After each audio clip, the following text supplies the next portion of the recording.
In the dim and damp of my cell, shadows gathered. I could feel them thick like the early morning fog I used to see outside the small windows of our house.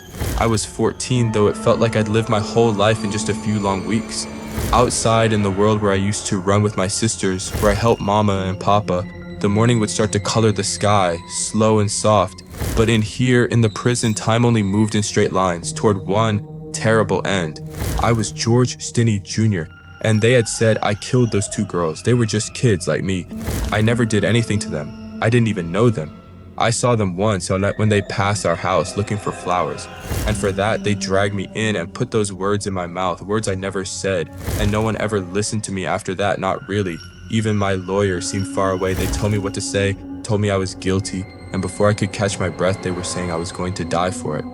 I was only 14 when they locked me in that room. The air was thick, the walls closing in, and my feet didn't even touch the floor when I sat in the chair. They asked questions I didn't understand and accused me of things I didn't do. Every time I told the truth, they said I was lying. Hours passed without my parents, without a lawyer, without anyone on my side. Their voices grew louder, their threats clearer. They told me things would be worse if I didn't confess. I was scared in a way a child shouldn't ever have to be scared. Tired, shaking, and desperate for it to stop, I finally nodded along to the story they put in my mouth. I signed my name without fully understanding that those words would become my death sentence. From that moment on, everything moved too fast. Court, judgment, condemnation, until fear gave way to a quiet emptiness. I kept thinking the same truth over and over. I told them I was innocent. I was just a boy. I remember the quiet of that morning. Even here in my cell, the guards were softer than usual, almost polite. They watched me, their faces stern but blank, as if trying to find a way to make sense of it all. I don't know if they ever did. They let me hold a Bible. I clutched it close, feeling the worn leather cover, trying to remember Mama's voice when she would read verses to us. Maybe she would have known the right words. I didn't. Then when they came to take me to the chair, I felt that cold rush in my chest, the kind you get when you're afraid, like you just lost your footing and you're about to fall. I thought about my sister Amy. They let her come to see me once, but not since then. Maybe that was better. When they brought me into that room, I could see the chair. It was strange looking, big with straps hanging like waiting hands. They didn't even have to drag me. I walked to it.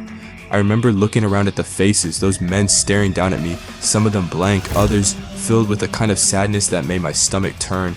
None of it made sense to me. I wasn't supposed to be here. I should have been home playing in the dirt, listening to my sister laugh. When they finally strapped me in, they realized I was too small for the chair. I watched them find that book to place under me, and it was strange how quickly they all fell back to their stations, watching with that terrible quiet. They placed a metal cap on my head and told me to close my eyes, but I didn't. I kept them open, looking out, wondering if maybe at the last second someone would come in and say, "Stop, he's just a boy." But no one did. The last thing I remember was a flash, a burning flash, like nothing I'd ever felt. It lit me up from the inside like fire. And then just like that, it was over. The pain faded. I felt myself rise, looking down on that room, looking at the body in that chair. Now I watched from the quiet, the world moving on without me, without any answer to my name. I was just a boy and they took it all from me in an instant. But I still wait, somewhere between here and there, waiting for the day someone remembers my name. Not as a criminal, but as a kid who never got to grow up.